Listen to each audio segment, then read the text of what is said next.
ওরা আইসা আমাদের অফিসটা দখল করে নিয়েছে। বুঝেন তো কারা দখল করেছে? ওই ফ্যাসিস্ট শেখ হাসিনার গোষ্ঠী, আওয়ামী লীগের গোষ্ঠী, শেখ মুজিবের গোষ্ঠীরা অফিস দখল করেছিল। আজকের সভাপতি উনি শিক্ষাবিদ মানুষ, বড় নরম, বলছে যে দখল করে নিয়ে গেছে, আবার একটা দরখাস্ত করব, দিলে আমরা পাবো। আমাদের না, 5 তারিখ বিপ্লব, 6 তারিখের মধ্যেই ইটারা রাইতেই বার করে দিই, আমরা দখল করে ফেলেছি। আমাদের সম্মানিত ইন্টারিয়াম গভর্নমেন্টের অত্যন্ত প্রভাবশালী উপদেষ্টা, ধর্মীয় উপদেষ্টা, ধর্ম উপদেষ্টা, বিশিষ্ট ইসলামী চিন্তাবিদ, বিশিষ্ট আলেমে দ্বীন, বিশিষ্ট সম্ভ্রান্ত শিক্ষাবিদ পরিবারের, রাজনৈতিক পরিবারের সন্তান জনাব আফাম খালিদ হোসেনের খেদমতে কয়েকটা কথা রাখতে চাই। সম্মানিত মাননীয় উপদেষ্টা, আপনি চট্টলার গৌরব, আপনি আমাদের আলেম সমাজ, ইসলামী ব্যক্তিত্ব এবং ইসলামী জনতার হৃদয়ের স্পন্দন। আপনাকে নিয়ে বাংলাদেশের আলেম ওলামা, সর্বস্তরের মানুষ বুক ভরা আশা নিয়ে আপনার নিকট আকাঙ্ক্ষা করছেন। আপনি ধর্ম মন্ত্রণালয়কে 18 বছরের জঞ্জাল পরিষ্কার করে সেকুলারদের প্রেতাত্মা যারা ধর্ম মন্ত্রণালয়ে আছেন তাদেরকে সরিয়ে দিয়ে তাদের চিন্তা চেতনা কবর রচনা করে বাংলাদেশের তৌহিদি জনতার ধর্মীয় চেতনাকে আপনি ধর্ম মন্ত্রণালয়ে উজ্জীবিত করে দেবেন।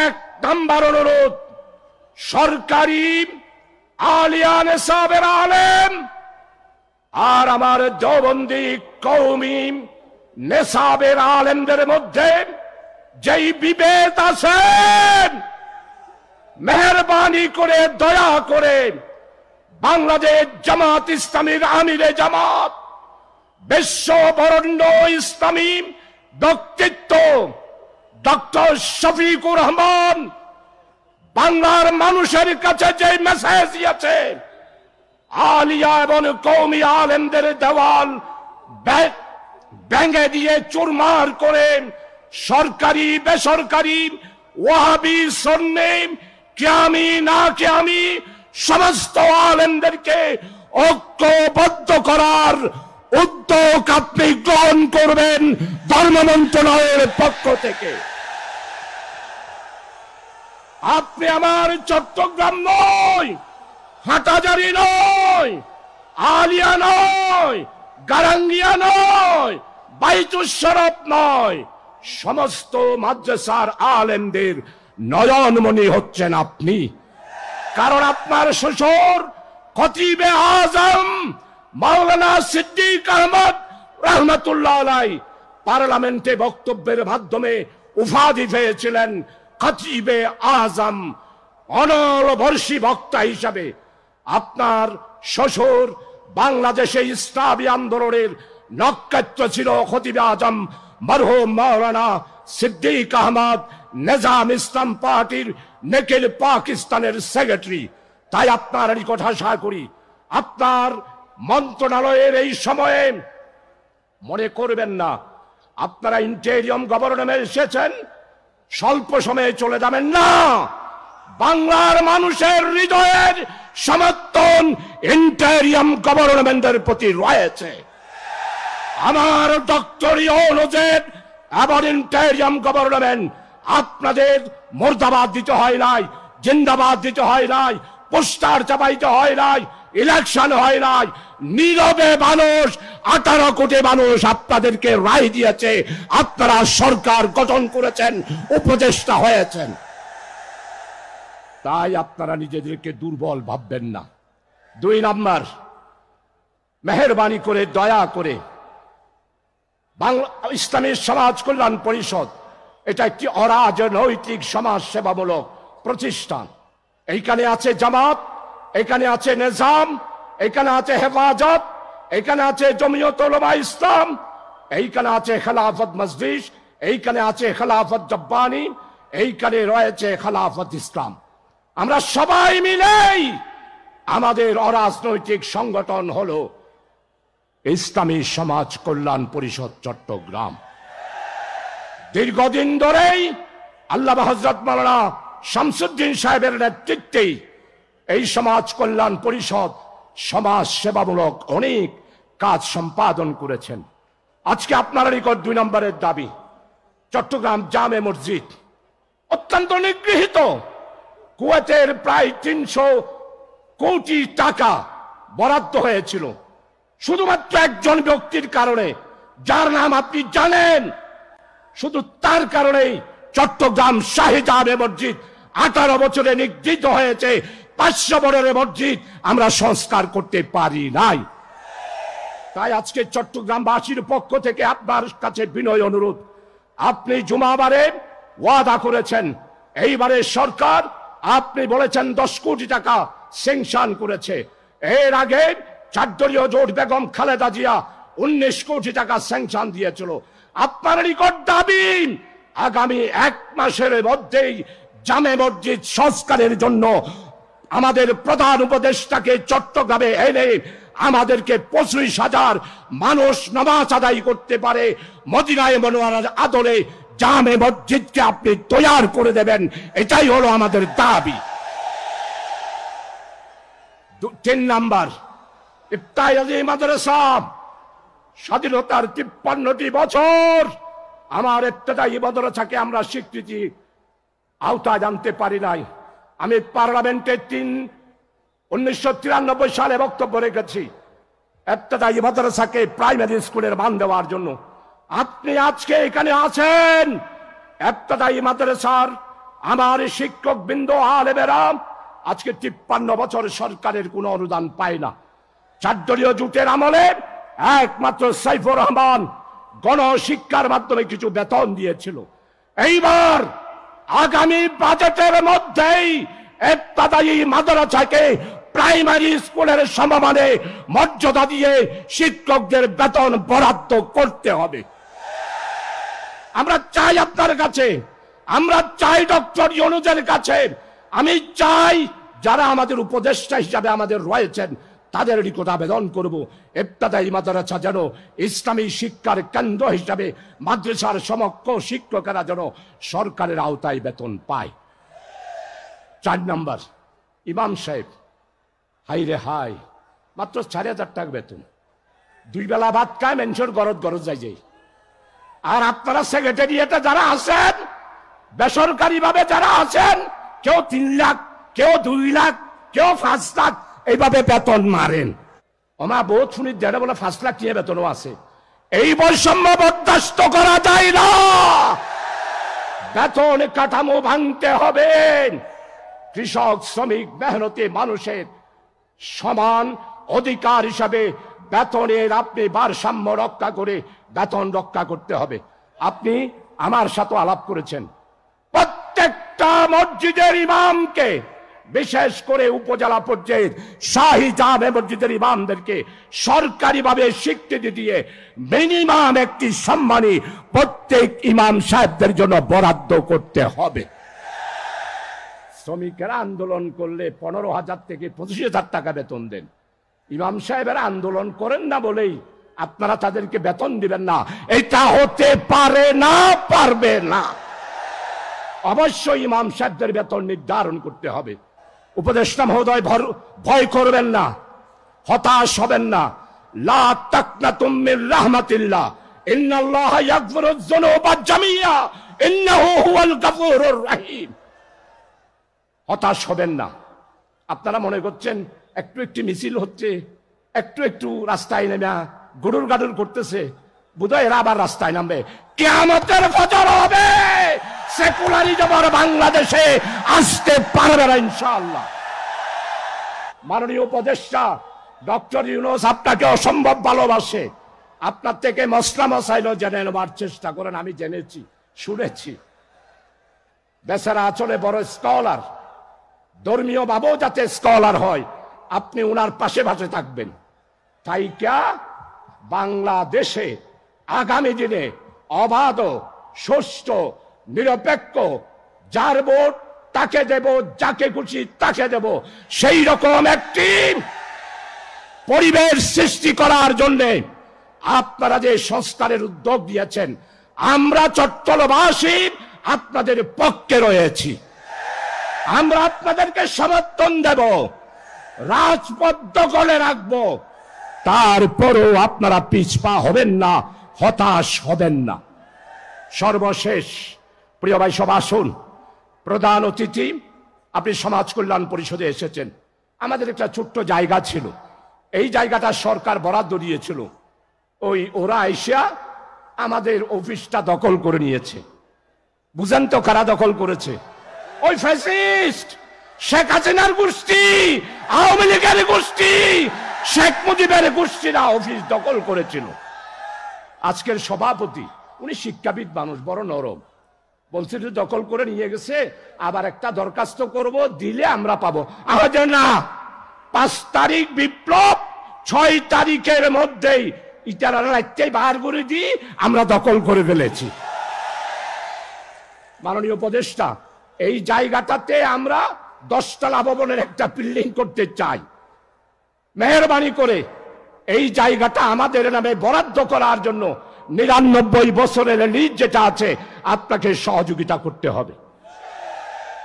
আজকের এই বিশাল আজিম উসান নূরানী তাফসীরুল কোরআন মাহফিল, আল্লামা হযরত দেলওয়ার হোসেন সাইদি রহমতুল্লাহ আলাইহি রূহানী ফায়জাতের মাহফিল, অধ্যক্ষ মাওলানা আবু তাহের, মাওলানা শামসুদ্দিন রহমতুল্লাহ আলাইহি, মাওলানা মুমিনুল হক চৌধুরী, বদিউল আলম, শ্রমিক কল্যাণের এম.এ. তাহের সহ আমাদের নেতৃবৃন্দ যারা দুনিয়া থেকে চলে গিয়েছেন, তাদের রূহানী ফায়জাতের এই নূরানী আজিম উসান তাফসীর মাহফিলে প্রধান অতিথি হিসাবে বক্তব্য রাখার জন্য আমি নগণ্য মানুষ বিনয়ের সহিত আপনার নিকট অনুরোধ করছি। এখন বক্তব্য রাখছেন ডক্টর আফম খালিদ, বিশিষ্ট ইসলামী চিন্তাবিদ এবং ওয়াইজিন, ধর্মীয় উপদেষ্টা, ধর্ম মন্ত্রণালয়, গণপ্রজাতন্ত্রী বাংলাদেশ। অনুরোধ করছি বক্তব্য রাখার জন্য। বিসমিল্লাহির রহমানির রহিম। নাহমাদুহু ওয়া নুসাল্লি আলা রাসূলিল কারীম, আম্মা বাদ। ইসলামী সমাজ কল্যাণ পরিষদের ব্যবস্থাপনায় আয়োজিত 5 দিন ব্যাপী তাফসীরুল কোরআন মাহফিলের সমাপনী দিবসে মহতরম সভাপতি হযরত উলামায়ে কেরাম, তৌহিদি জনতা, আল্লাহ তাআলা শুকরিয়া আদায় করি আজকের এই ঐতিহাসিক তাফসীর কোরআন মাহফিলে হাজির হতে পারলাম। আল্লাহ তাআলা তৌফিক দিলেন, আলহামদুলিল্লাহ। ইসলামী সমাজ কল্যাণ পরিষদের এই তাফসীরুল কোরআন মাহফিল এখন 27 বছর। এটা বাংলাদেশের বরেণ্য মুফাসসিরে কোরআন হযরত আল্লামা মাওলানা দেলওয়ার হোসেন সাইদি সাহেবের স্মৃতিধন্য। আমরা দোয়া করি হযরত সাইদি সাহেবকে আল্লাহ তাআলা মাগফিরাত করুন, জান্নাতুল ফেরদৌসের আলা মাকাম নসিব করুন। আল্লাহ তাআলা পবিত্র কোরআন শরীফে বলেছেন, ওয়াতাসিমু বিহাবলিল্লাহি জামিআন ওয়া লা তাফাররাকু। আল্লাহ তাআলা বলেন, তোমরা সম্মিলিতভাবে আল্লাহর রজ্জু হাবলুল্লাহ কোরআনুল করিমকে ধরো, পরস্পর বিচ্ছিন্ন হয়েও না। দুনিয়ার সমস্ত মুসলমান এক এবং অভিন্ন। একেবারে রাবাত থেকে জাকার্তা, দুনিয়ার যারা কলেমা গো, যারা কোরআনুল করিমের ছায়ায় বড় হয়েছে, তারা এক। হতে পারে ভাষার ভিন্ন, হতে পারে রঙের ভিন্ন, হতে পারে সাইজের ভিন্ন, কিন্তু আমরা প্রত্যেকেই কোরআনকে মহাব্বত করি। এবং নানা দেশে নানা মাযহাব, নানা দেশে নানা তরিকা। আপনি এক পীর সাহেবের তরিকায়, আমি আরেক পীর সাহেবের তরিকা। আপনি এক মাদ্রাসার ফারেক, আমি আরেক মাদ্রাসার ফারেক। আপনি এক দলের সাথে যুক্ত, আমি আরেক দলের সাথে যুক্ত, কিন্তু কোরআনের ছায়া তলে আমরা সবাই এক এবং অভিন্ন। মুসলমানদেরকে বিভিন্ন দলে ভাগ করার জন্য চক্রান্ত চলছে। আমাদের এই ষড়যন্ত্র চক্রান্ত সম্পর্কে সজাগ থাকতে হবে। যে কোনো মূল্যে আমাদের ওয়াহাদাতে উম্মত, ঐক্যে উম্মতের ঐক্য ধরে রাখতে হবে। আজকে পৃথিবীর সমস্ত মুসলমান, 200 কোটি মুসলমান, 57টা মুসলমানের দেশ, আমরা যদি ঐক্যবদ্ধ থাকতে পারতাম, ইতিহাস নতুন ভাবে লেখা হতো। বাংলাদেশে 18 কোটি মুসলমান, আর ভেদাভেদ নয়, আর সংঘাত নয়, একতলাপ থাকবে, একতলাপ ছিল, কিন্তু ইত্তেফাক মাল ইখতিলাফ, একতলাপ নিয়েই আমরা ইত্তেফাক হব, মতবিরোধ নিয়েই আমরা ঐক্যবদ্ধ হব। বাংলাদেশের আলেম ওলামা, বিভিন্ন তরিকার বিভিন্ন ধারার আলেম ওলামা, পীর মাশায়েখ, জআমা, নকাবা, ওরাফা, আমরা যদি ঐক্যবদ্ধ থাকতে পারি, এক চিন্তার অনুবর্তী হয়ে যদি আমরা কাজ করতে পারি, আগামীকাল যে সূর্য উঠবে সেই সূর্য হবে নতুন সূর্য।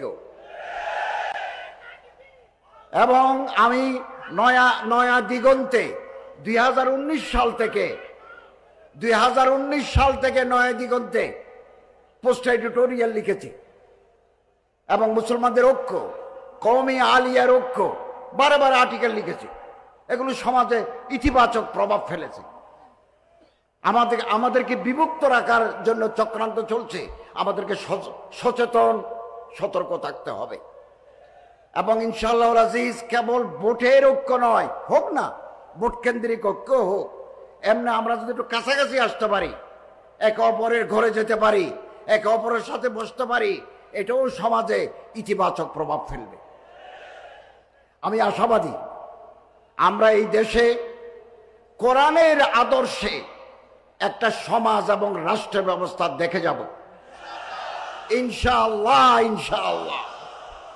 এবং আলেম যারা, কোরআনের উপরে যাদের পাণ্ডিত্য আছে, পারঙ্গমতা আছে, তারা রাষ্ট্র চালালে আমার এই দেশ, ব্যক্তি, পরিবার, সমাজ সোনার সমাজে পরিণত হবে।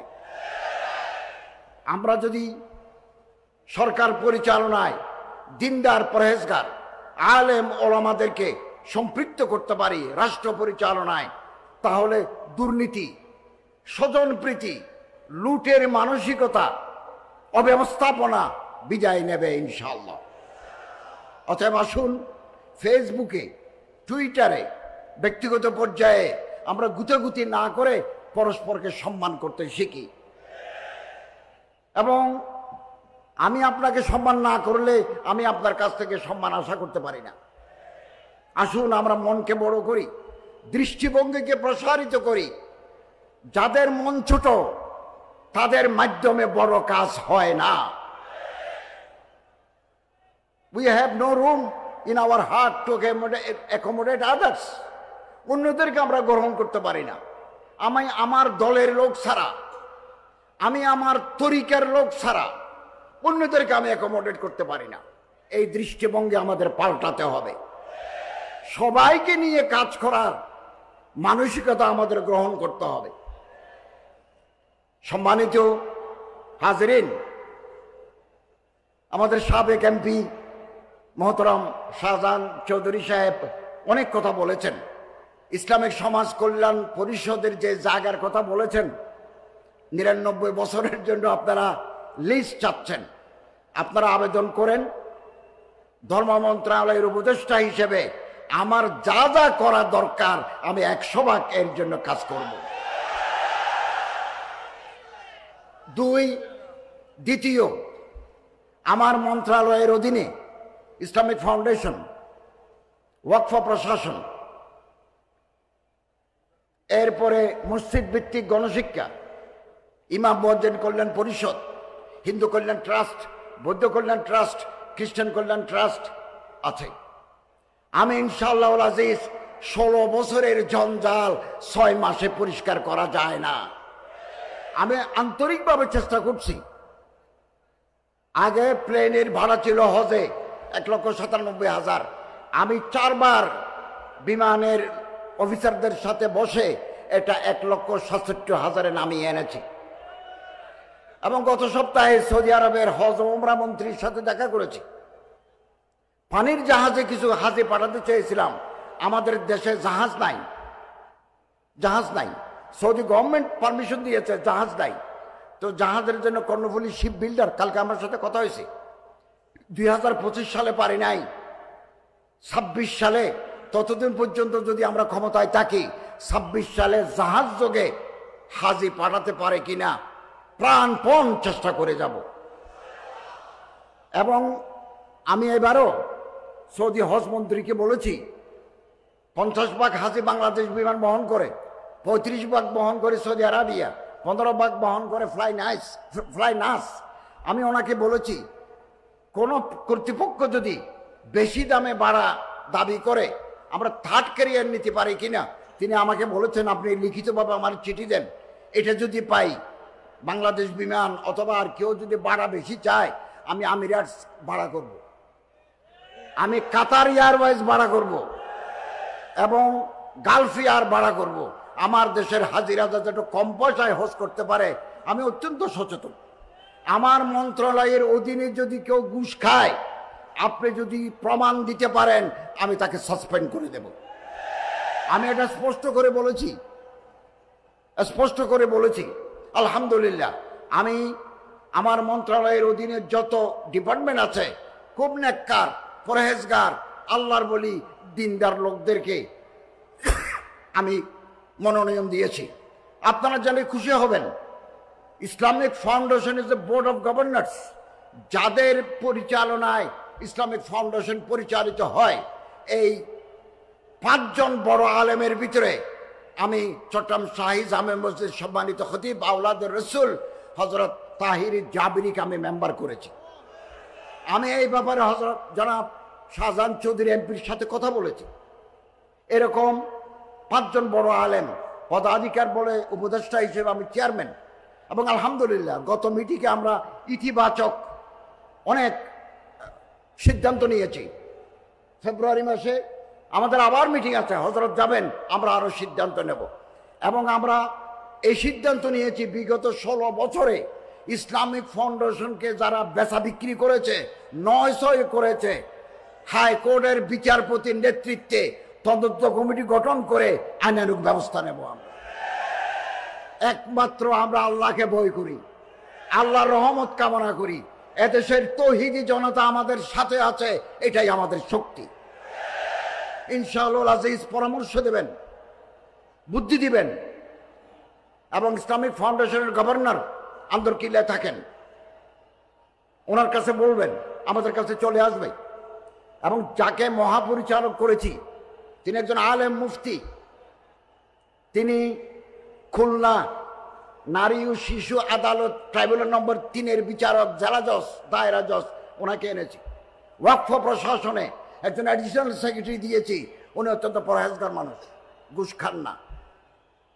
এই জঞ্জাল একদিনে করতে পারবো না, তবে জঞ্জাল পরিষ্কার করার কাজ শুরু করেছি। আপনারা আমাদেরকে পরামর্শ দিবেন, আমাদেরকে গাইড করবেন, আমরা যাতে আমার মন্ত্রণালয়, আমার আন্ডার যে আমার মন্ত্রণালয়, এটা যাতে আমি সুষ্ঠু সুন্দরভাবে পরিচালনা করতে পারি, এরকমভাবে আপনারা পরামর্শ দিবেন। আমাদের প্রধান উপদেষ্টা প্রফেসর ডক্টর মোহাম্মদ ইউনূস সাহেব বলেছেন যে আমরা এমন এক নির্বাচন দেব আগামীতে যেটা হবে ফেয়ার, ফ্রি, ইম্পার্শিয়াল, ঐতিহাসিক নির্বাচন হবে আগামীতে। দিনের ভোট রাতে হবে না, দিনের ভোট দিনে হবে। এদেশের জনগণ যাকে ভালো মনে করেন তাকে ভোট দেবেন, ভোট দেবেন। ভোট নিয়ে কোনো কারচুপি হবে না। কোথাও যদি কেউ যদি ব্যালট বাক্স চুরি করে নিয়ে যায়, মুহূর্তের ভিতরে আমরা সেই সেন্টার বন্ধ করে যাব। আপনারা নিশ্চিন্ত থাকুন। আমরা এই দেশকে বৈষম্যহীন, সুন্দর, ইনসাফ ভিত্তিক একটা দেশে পরিণত করতে চাই। এবং একমাত্র কোরআনের আদর্শ, কোরআনের আলো ঘরে ঘরে যদি জ্বালিয়ে দিতে পারি, একটা বৈষম্যহীন রাষ্ট্র, একটা বৈষম্যহীন সমাজ আমরা উপহার দিতে পারব। সম্মানিত হাজিরিন, আসুন কোরআনুল করিমকে ধারণ করি। 4টা কাজ আমাদের করতে হবে। 1 নম্বর, বিশুদ্ধভাবে কোরআন তেলাওয়াত। মান কারা আল কোরআন হারফান ফালাহু আশরু হাসানাত, এক এক করে 10টা করে নাকি। শুদ্ধ কোরআন চর্চা, আলহামদুলিল্লাহ শুদ্ধ কোরআন চর্চার ব্যবস্থা আছে। 2, ফাহামে কোরআন, কোরআনকে বুঝতে হবে। ইয়াসিন, জুমর, তওবা, নূর, মায়দা, বাকারা, ভিতরে কি, what is the message of the Lord provident, ভিতরে আছে কি, এটা আমার জানতে হবে। কোরআন অনুধাবন। 3, কোরআনের আদেশ নিষেধ, আওয়ামের নওয়াহি মেনে চলতে হবে। 4 নম্বর, কোরআন জিন্দা থাকে। এইরকম যত প্রতিষ্ঠান আছে, মাদ্রাসা আছে, তাফসীর মাহফিল আছে, মসজিদ আছে, এগুলোর সাথে আমাদের সম্পৃক্ত থাকতে হবে। 4টা কাজ যদি আমরা করি, কোরআন আমাদেরকে আলোর পথ দেখাবে। আমি আবারও বলছি, এই সমাজকে যদি পরিবর্তন করতে চাই, আমরা ব্যক্তি জীবন, পারিবারিক জীবন, সামাজিক জীবন, রাষ্ট্রীয় জীবনে যদি শান্তি পেতে চাই, সুখ পেতে চাই, স্থিতিশীলতা পেতে চাই, কোরআনের আদর্শের বিকল্প নাই। সম্মানিত হাজরিন, আপনারা জেনে খুশি হবেন, আমি আজকে সকালে 560 পৃষ্ঠার আমার একটা কিতাব বেরিয়েছে, যেটা কোরআনের আদর্শ হাদিসের আদর্শে লিখিত। 560 পৃষ্ঠা, কোরআন হাদিসের দলিল ভিত্তিক ইসলামী বিধিবিধান। এটা বেরিয়েছে আজ সকালে। আমি একটা ডক্টর মিজানুর রহমান আজহারি সাহেবের হাতে দেব, আন্দরকিল্লায় পাবেন। আগামী 1 মাসের ভিতরে নারীর অধিকার, নারী জাতির অধিকার, সম্মান, মর্যাদা নিয়ে আমার আরেকটা বই বের হবে। আপনাদের সহযোগিতা চাই। আল্লাহ যেন আমাদের কলমে, আমাদের জবানে, আমাদের দিলের মাধ্যমে এই জাতির আমরা সেবা করতে পারি। আমি আশাবাদী, পবিত্র কোরআন এবং হাদিসের আলোকে একটা সুন্দর, স্থিতিশীল, বৈষম্যহীন সমাজ আমরা উপহার দিতে পারবো। ইঞ্জিনিয়ার সাহেবরা আসছেন। আমরা এই মসজিদের ব্যাপারে 10 কোটি টাকা কুয়েতের দেওয়া আমাদের ফান্ডে আছে।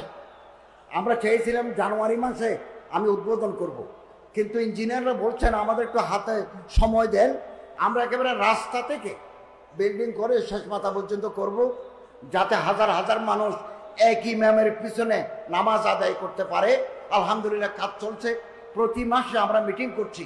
আমরা আশা করছি কয়েক মাসের ভিতরে আন্দরকিল্লা শাহী জামে মসজিদে একটা দৃষ্টিনন্দন আইকনিক মসজিদ চট্টগ্রামের জন্য আমরা উপহার দিতে পারবো। আলহামদুলিল্লাহ, আলহামদুলিল্লাহ। এবং আলহামদুলিল্লাহ আপনারা জেনে আরো খুশি হবেন, বাইতুল মুকাররম জাতীয় মসজিদ 110 কোটি টাকা খরচ করে আমরা বিউটিফিকেশনের কাজ শুরু করেছি, এবং এটা ফিজিবিলিটি স্টাডি চলছে। ইনশাআল্লাহ আজিজ, আমরা দায়িত্বে থাকতে শেষ করতে না পারলেও শুরু করে দিয়ে যাব। আপনারা সহযোগিতা করবেন, যে যে পরামর্শ আমাদেরকে দিবেন, যে দাবি দাওয়া জানাবেন, আমরা ইনশাআল্লাহ প্রস্তুত থাকব। স্বতন্ত্র ইবতেদায়ী মাদ্রাসা, আমি নয়া দিগন্তে 2টা আর্টিকেল লিখেছি। গতকাল বৃহস্পতিবার আমাদের মন্ত্রিসভার বৈঠক ছিল, ক্যাবিনেট মিটিং ছিল। আমি শিক্ষামন্ত্রীকে বলেছি, স্যার বাই ফেজেস, পর্যায়ক্রমে ইবতেদায়ী মাদ্রাসাগুলোকে জাতীয়করণ করে দেন। তিনি বললেন এটা আস্তে আস্তে আমরা করে দেব। আমরা আপনাকে আশ্বাস দিতে চাই, ইনশাআল্লাহ আজিজ পর্যায়ক্রমে এই স্বতন্ত্র ইবতেদায়ী মাদ্রাসাগুলিকে আমরা জাতীয়করণ করে দেব। আরো আগে করতে পারতাম, ব্যাংকে টাকা নাই, টাকা নাই, সব ব্যাংকে লাল বাতি। ব্যাংকে যদি টাকা থাকতো, ইবতেদায়ী মাদ্রাসার লোকেরা আমার সাথে দেখা করছেন, তখনই আমরা করে দিতাম। দোয়া করেন, এই 6 মাসের ভিতরে যত লেনদেন আমরা করেছি হাজিদের টাকার জন্য, আমি পরশু বাংলাদেশ ব্যাংকের গভর্নরকে বলেছি, আপনি 288 কোটি টাকার বিপরীতে যত রেয়াল আছে সন্ধ্যার ভিতরে সৌদি আরবে পাঠান। তিনি বলেন পাঠান। 3 দিন পরে আপনি 300 কোটি টাকার বিপরীতে যত সৌদি রেয়াল আছে সৌদি ফান্ডে জমা দেন। তিনি বলেন দেব। যেতে দেরি হচ্ছে কেন? আমরা রিজার্ভে হাত দিচ্ছি না। রিজার্ভে টাকা আসে, জমতেছে, মার্কেট থেকে তুলে আমরা সমস্ত লেনদেন পরিষ্কার করছি। আমরা চলে যাওয়ার পরে যারা আসবেন তারা যাতে ব্যাংক দেশ পরিচালনার ক্ষেত্রে বিপদে না পড়েন, আমরা এরকম একটা সচ্ছল সাস্টেইনেবল ইকোনমি রেখে যাচ্ছি। এবং আলহামদুলিল্লাহ অত্যন্ত ডেডিকেশনের সাথে প্রফেসর ডক্টর ইউনূস সাহেবের মাধ্যমে আমরা আপনাদের প্রদত্ত দায়িত্ব পালন করে যাচ্ছি। দোয়া করবেন আল্লাহ তাআলার রহমত যেন শামেলে হাল হয়। ওয়া আখিরু দাওয়ানা আলহামদুলিল্লাহি রাব্বিল আলামিন।